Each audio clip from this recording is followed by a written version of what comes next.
Yo, it's Yuji. Welcome back to Closet Talk. It has officially been a year. Happy New Year's, folks. Akimashite omedetou. 2025 anime. Now, was it a good year? Let's talk about that real quick. 2025 was honestly kind of a weak year as a year itself. But summer, oh man, summer was the most jam-packed season in a very long time. There was a lot to watch by volume itself and by variety. But when we think about what came out during the spring and even the late winter season, the year did end off kind of, well, stale. But you know what? I managed to scrape up my top 10 favorite animes of the year because that's what I did last year. So we're going to do it again. Some honorable mentions. You got to get it going first. All right. So beginning of this year, we had Chi or Orb, the Revolution of the Earth, and Blue Box ending off. And those two animes did great. But beyond those, there are four animes I want to give an honorable mention to. First off, Dress Up Darling Season 2. My God. Cloverworks. You guys love Martin. And I love Martin too. But man, like, they love that series. And holy shit, the opening. Great anime. They did a fantastic job with that. Mono. What an amazing anime from a brand new studio. They did an amazing job. Like, the background work itself deserves a massive amount of credit. So hell yeah to that. Cinderella Grey, Uma Musume. I wanted to put it in my top 10, but you know what? I think I just enjoyed it as its own thing. But, like, man, fucking love Horse Girl Racing. Shout out Oguri Cap, my go. And last but not least, we had City, the animation. Nichijou is one of my favorite animes of all time, so just having the series come back with a new work was great to see. Kyoto Animation never misses. But I will say, I think it was like episode 6 or something, was the most overstimulating anime episode probably in my life. There was a lot of shit going on that screen. But you know what? Fuck yeah to that. Let's just jump into it, because I think the top 10 anime list is gonna cause a lot of controversy to some people. But you know what? Fuck it. This is my YouTube channel. So without further ado, number 10.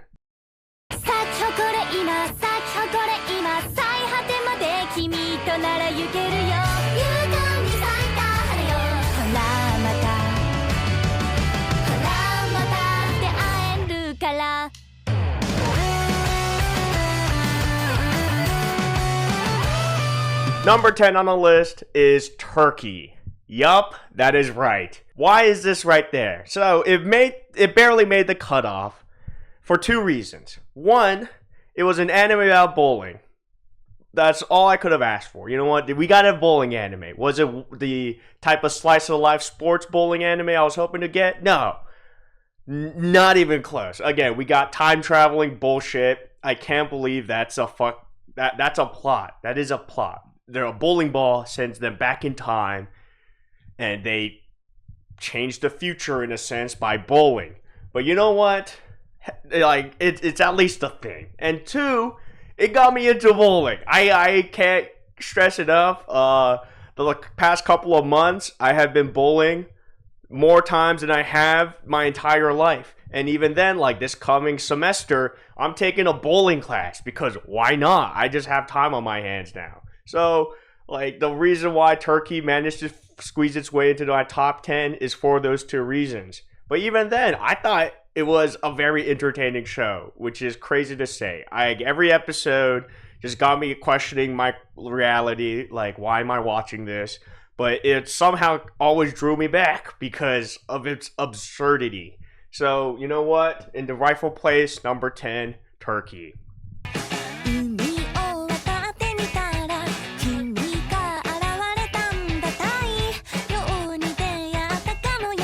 Number 9 on the list is Hana wa Saku Shuro no Gotoku, or Hanashura. This came out beginning of 2025, and the main reason why it's there, voice acting.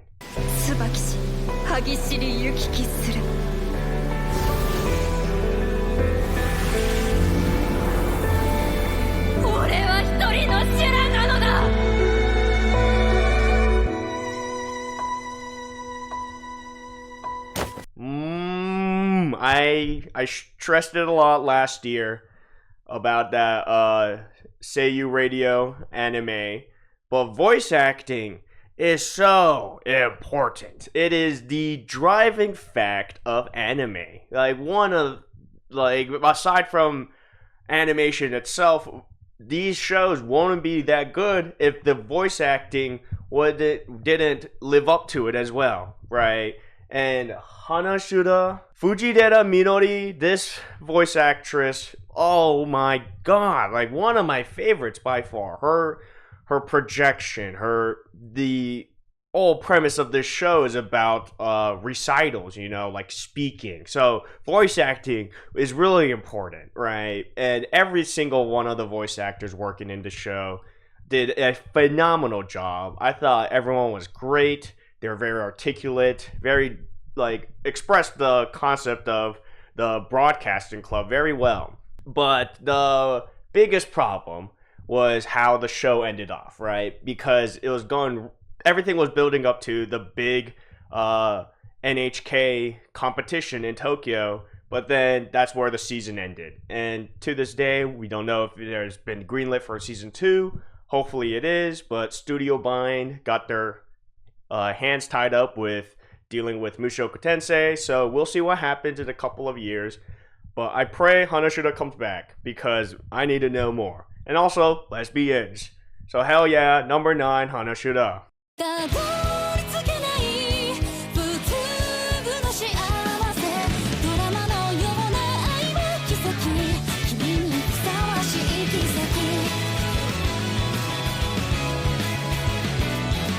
Number 8 on this list, Mikado no Sanshimai wa Angai Choroi, or dealing with the Mikado no sisters is a breeze.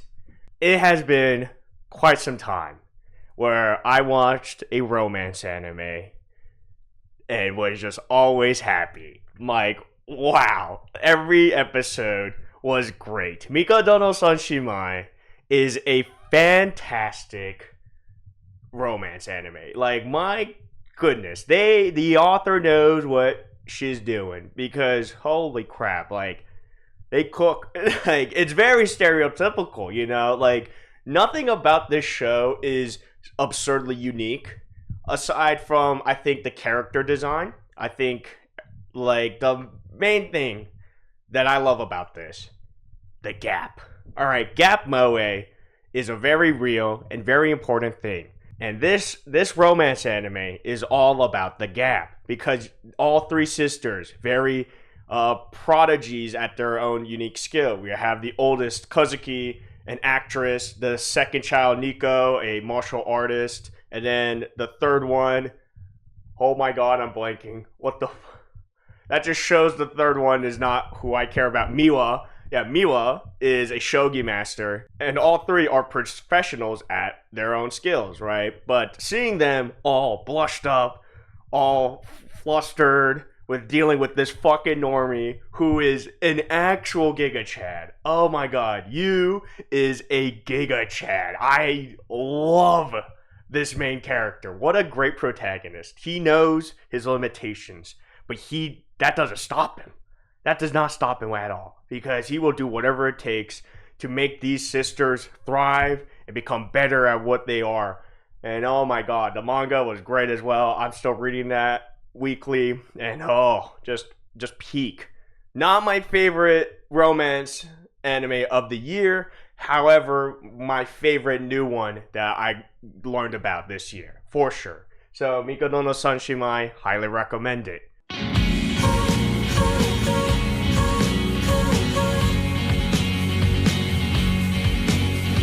Number 7 on this list, Chumoku no Mojo, or The Silent Witch. I love witches. I think witches, vampires, those 2 character tropes, or those character types, are one of my favorites, for sure. And this anime was very special in a unique way. Following our main character, Monika, she is a very introverted, 0 social skills, adorable little creature, right? But she is the greatest wizard of her generation. a magician who can do incantations without speaking. That's like the whole premise about the show. Like magic cannot be created without words. But this goat, my goat, can just do that on the whim because why? She didn't want to talk. So she just learned how to cast magic without speaking. And the thing that really made me appreciate the show a lot was that even though this is a very like slice of life moment, is like because like Monica grew up without having a really like social life, especially with school and friends. So there are like slice of life moments where she is at a school and like making new friends, dealing with like social drama and all that. It never fully strays away from the main premise. Like she is a one of like the most important witches in this world. She's like one of the elders, right? And she understands that her whole mission is she's protecting the second prince. And the prince has a lot of like importance to the plot. And there's all these moments where things do get intense and she just locks in. Like so it's kind of a gap in a sense because again, you just see this very like fragile creature, this girl who looks like she can't do anything, just show that she is one of the best magicians in the world. Like the final episode was so epic because big moment like this whole my god, I don't even know how to explain it besides just freaking visually awesome because like Monica's the GOAT. And again, it's like a lot of math is involved, which I really appreciate. Like, oh, magic works around mathematics, right? And then the big like conclusion was that she was able to finally find something that connects to her dad, finding one of his old books, and like her crying over that, baby's so happy for her. And honestly, I just need more. So Shumoku no Mojo, or the Silent Witch, was a great experience on itself, and I really do hope more comes out with it. 身に覚えのない星に願いを踏み外したらバツバツバツワンツって取られる Number 6 on the list, Tokopi's Original Sin, or Tokopi no Genzai. The most fascinating, interesting 6-episode anime that came out in a very long time. I can't remember an anime that is only 6 episodes long, but so well done. My goodness. Because the manga itself is, I think, 2 volumes. Just so well adapted. And the plot itself is wrenching. Like, my god. It is very real and sucky. Like there's a lot of shitty aspects within this show, not about the like plot itself as in like bad things, just like bad things happen to the characters you care about, all right? But the emotional journey it takes you, the experience you have within just 6 episodes, which is roughly like these 2.5 hour experience, you learn so much about just these 3 characters you're really following. And just seeing how Tokopi is involved, him learning kind of like the cruelty of humanity, right? And these experiences that the children should never have to experience is so fascinating and very well executed. And not only that, again, there was a lot of things I can't really express with words about this anime. That's why I made a AMV. Like, for the first time in my life, I made an anime music video with the ending song because there's just things about this show I can't express with words. You just have to watch it. So that is where I'll say, watch this anime.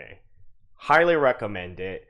I know it's not in my top 5, but this can easily replace like number 5 depending on like how I feel. But Tokopi Original Sin, it was a fantastic job. and a fantastic anime. Alright, halfway point, folks. Hope you're all still here.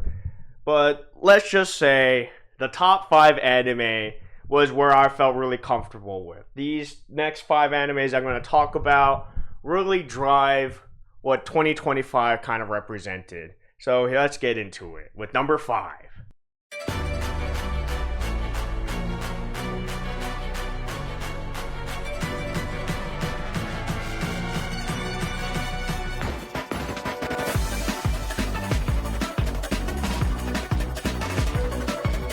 Number 5 on the list, Medalist. I love sports anime because every sport tells a different story. And to me, I have never really known the story with figure skating.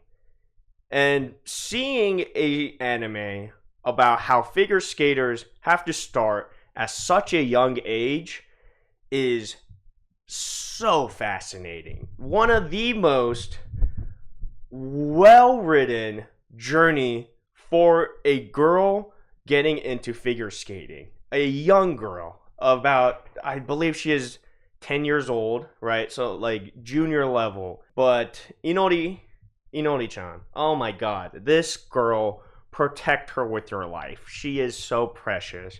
The final episode, that's what I'm gonna talk about, because the final episode really represented season 1 beautifully.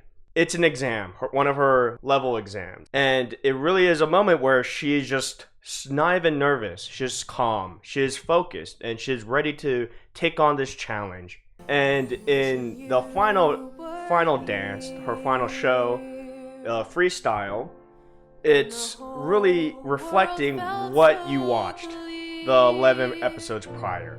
The journey she goes through, the experience she had to do what she wanted to do.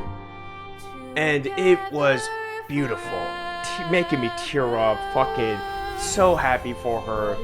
Because, again, it was a girl who felt like she had nothing to be proud of. But she liked figure skating. She found something to love, to dedicate her life to, even at such a young age, which is so impressive too, because the people she finds at meet in the competitions, she's all like, wow, like, they're so much better than me, like, they had so much time to prepare compared to me. But that's not stopping her, because this is something she loves.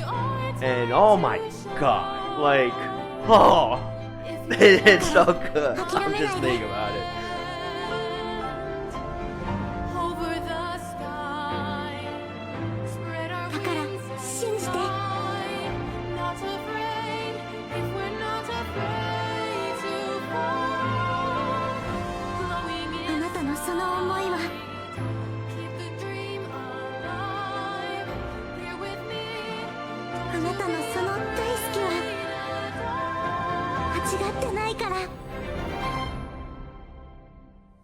Can you still see the enchanted kingdom where we dance with the flowers, not a care in the world? When the fairies sang a sweet song to the heavens just for me and you. Can't you feel it too? All the magic.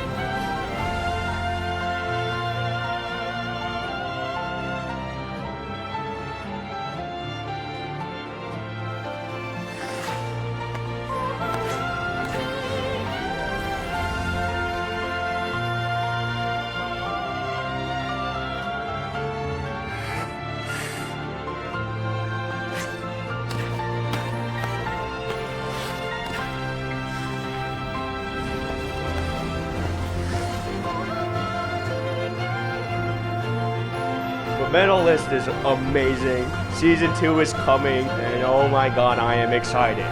So highly recommend Medalist, the best sports anime that came out this year. ありがとう。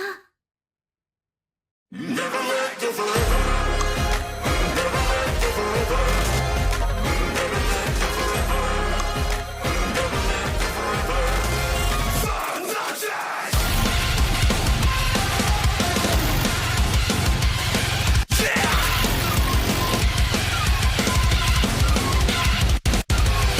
Number 4 on the list, Gachiakuta. One of the strongest, most heavy-hitting new-gen Shonen Jump anime that came out probably this decade. Because, oh my poop, Gachiakuta's awesome. Like, where do I even begin? Because, okay, first and foremost, I just want to say how it is really impressive that this anime was confirmed before there was even 100 chapters. Like, oh my goodness. And not only that, like, season 1 was 24 episodes. And then season 2 is already confirmed, which is also gonna be probably 24 episodes. So it's like, wow, like, can we stop winning, folks, with this series? Because Gachiakuta is freaking great. Alright, Uranake, the mangaka that's part of this, that's writing this whole thing, is doing a fantastic job. She is taking a lot of, to be fair, stereotypical plot points with you see in like a lot of shonens, you know, it's like, oh, kind of a revenge story. There's the character who's like not a prodigy but wants to surpass them. There's like the mentor character, Engine, you know, who like brings all these people together, all that stuff. But she adds her own uniqueness to it. And I understand if people can kind of get turned off by that, but like, just commit. It really is a commitment because, oh, it gets really good. Like, oh my gosh, the current arc in the manga is bonkers, but there's just so many questions. Like, what's with the sphere? What's with the ground? Why is givers a thing? You know, how do these powers work? What is the Watchmen series? Is God real? There were so many questions that gets left in your head by the end of season 1. And you're like, oh my god, what the hell is going on here? And even though I don't know, because the manga is getting really crazy. So, like, oh, I really hope that the mangaka knows what she's doing and executes it very well. I have high hope in her, but man, I am a little worried since this is her first work. But man, fantastic work. Also, Bones, thank God. Alright, I've been sick of fucking My Hero for years now. I saw Bakugo kill a baby anime this time. Good job. Like, that's all I cared about. But Bones is cooking it up now with Gachiakuta. They're giving it the love and respect it deserves. So like, yes, yes, yes. Also, power system. The whole giver idea is so cool. Like, I like to think about one of the questions I saw on like Twitter one day. It was like, oh, if you were a giver, what would your like vital instrument be? I don't even know. Maybe this microphone. Huh, wink wink for those who read the manga. But anyways, just something very great. It was a great shonen. Did fantastic work. Amazing animation. Voice acting was great. Everything you could think about in a good anime. So Gachiakuta did a great job and deserves to be in the number 4 spot. 雨降り小さな傘に身を隠す僕に薄明かりが一筋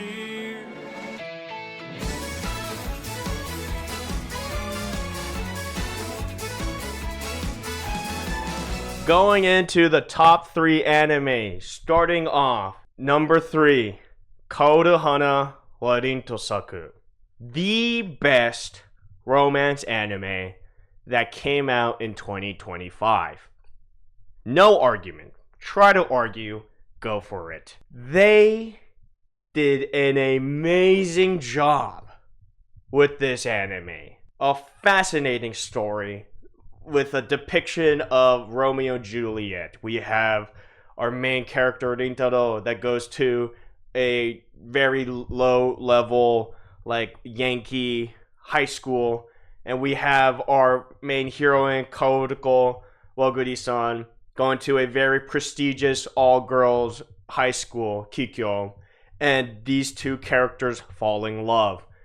But again, these two schools have a history and bad history, right? But that doesn't stop them.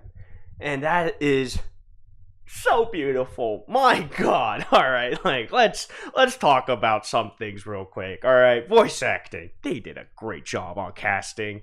I've been reading this is one of the first mangas that I started to read when I entered college. All right, this came out when I entered college a couple years back, 3 years ago now. But it's like, oh my god, like I've been waiting for this anime because I knew it would come. And they did a fantastic work. Cloverworks. Oh, thank you. Just thank you. They made Kodako real. And she is such a top tier waifu. Like, oh my god.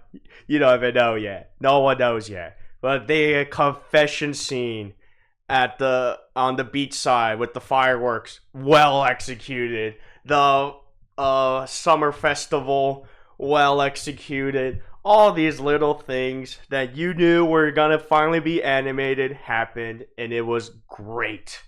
So, Konohana, best romance anime of 2025.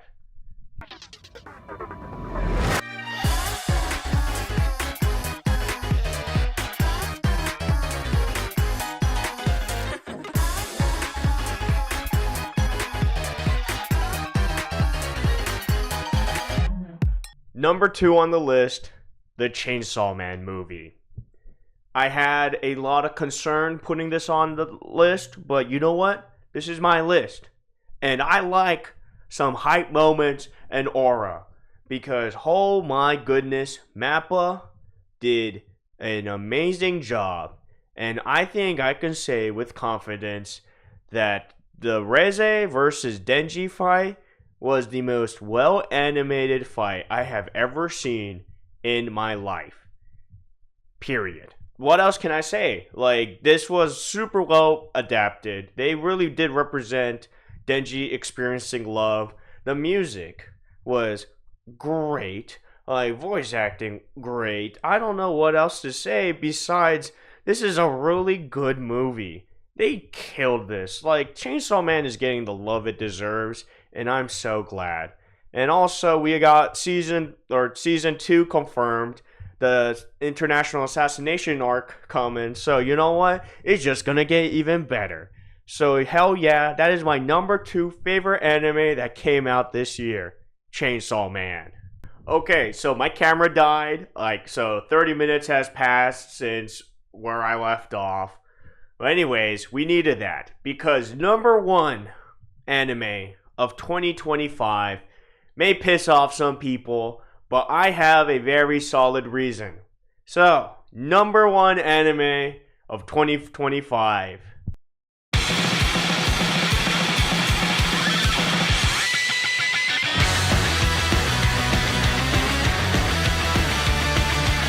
Nukitashi. Don't click out. Don't click out of the video yet, alright? Just hear me out. What if I told you that Nukitashi represents anime in a weird sense? The creative freedom that this show has brought to anime in future generations is gonna be historical, okay? For something of this caliber to be created and broadcasted into the world just breaks some systems, alright? It breaks the rules. But it didn't stop anyone from fucking breaking the rules, alright? My goodness. So, first and foremost, yes, there is some sex scenes. But, oh man, folks, this is something that would never be accepted for years, alright? But you know what? This anime was like, hey Japan, you don't like the censorship? Well, too bad, because we're gonna make tits everywhere, alright? And there were tits everywhere. There was so much fucking, alright? And that is the premise of the show, which I can't believe works, okay? The fact our main character, Jun, is suffering from big dick syndrome, amazing. It's I can't stress enough the joy and entertainment I had while watching Nukitashi.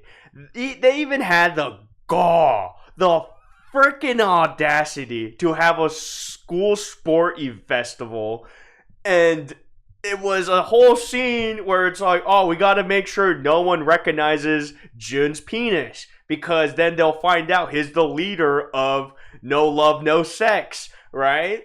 But so to prevent that from happening, the main heroine was all like, hey, I'm gonna do some crazy head game on ya, and then made him nut instantly, so then he was limp. Who thinks of this shit? Alright, this is not real. This shouldn't be real, but it is. And the fact that it is just says a lot about anime. It is something only a handful of people can ever imagine about. This is art. Okay, Nukitashi is art. It represents so much. And I think it can't not be the favorite anime of last year. 2025 had a lot of bangers, alright? Don't get me wrong. But when I truly look back, when I think about the anime that will stick with me when people talk about 2025, I do think Nukitashi will be the first on my thought. And that's how I chose it, because that was it. I was laying down one day thinking about my top 10, and I was just all like, man, let's think about it as a whole. 2025. What is the first anime I'll think about? Nukitashi. Why? Because it left such an absurd impression. Is it trauma? Maybe. Is it brain damage? Probably. Is it because for some reason I actually fuck with the plot? Yes. It hurts my brain. It really does. But I want people to watch this, because this is art. It's fucking art, guys. Alright? I loved Nukitashi. It was a great experience, and I think it was the best anime of 2025 because of the absurdity and the fact that all the characters are good. It's good character writing. Oh god. Oh.